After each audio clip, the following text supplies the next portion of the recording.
Kanye West, Kanye West. Have you ever wondered about Kanye West?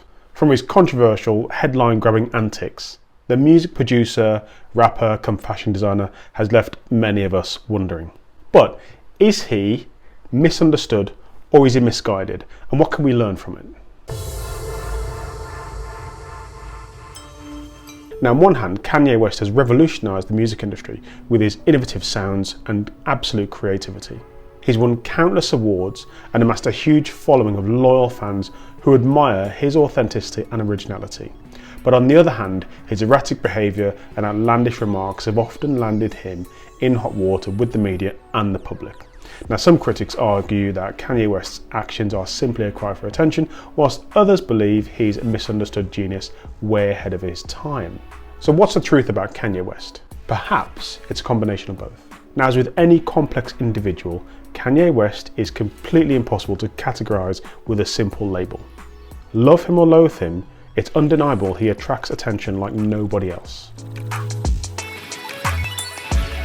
So let's define the parameters here. Yes, I know and agree that ADHD, along with the other neurodivergent superpowers, yes, superpowers, these are not disorders, they're complex, and everybody who has them will probably experience them differently.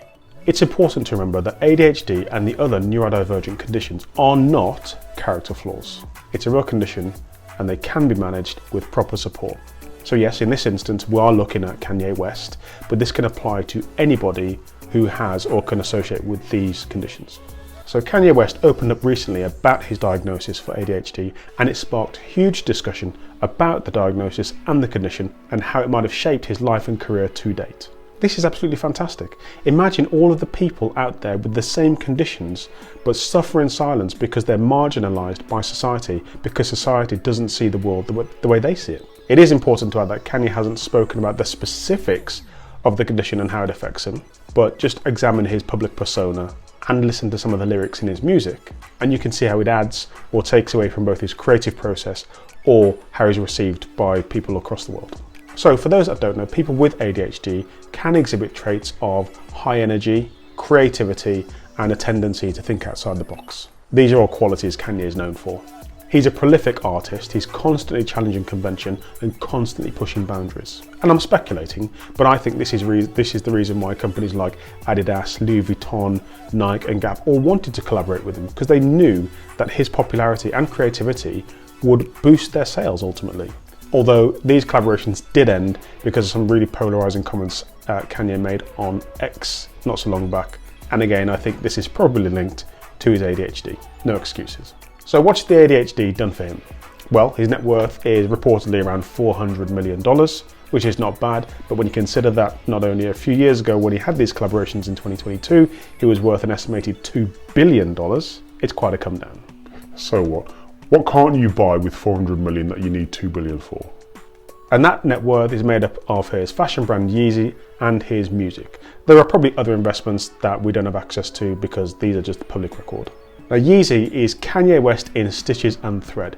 He promised to allow high-end fashion to be more accessible to everyone. He even wanted to give Gap and Yeezy, that collaboration, clothes away for free.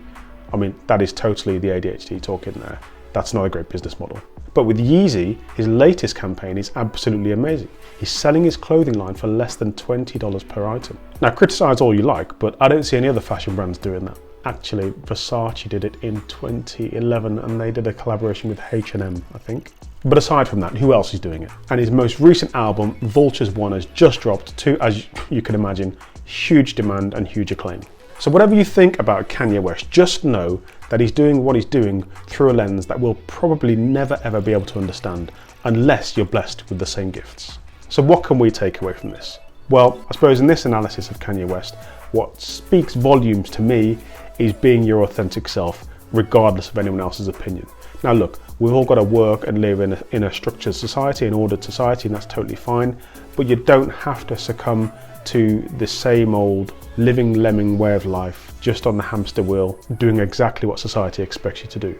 Break the mold. All of those dreams you had when you were a kid, why aren't you pursuing them? Is there an itch you want to scratch? Go and do it. Do you want to go and do an art course? Do you want to go and study wine? Do you want to go and study gardening, fashion? Whatever it may be, just get on with it. If you're a Kanye West fan, you're not a fan of me, you're a fan of yourself. You will believe in yourself. I'm just the espresso. I'm just a shot in the morning to get you going. But really seriously, if you are interested about learning more about ADHD, I really recommend you do your own research and look into this topic. It's absolutely fascinating. And if you've got any questions or concerns, reach out to qualified professionals. And as always, let me know any thoughts or comments you might have below. And with that, don't forget, always start with you.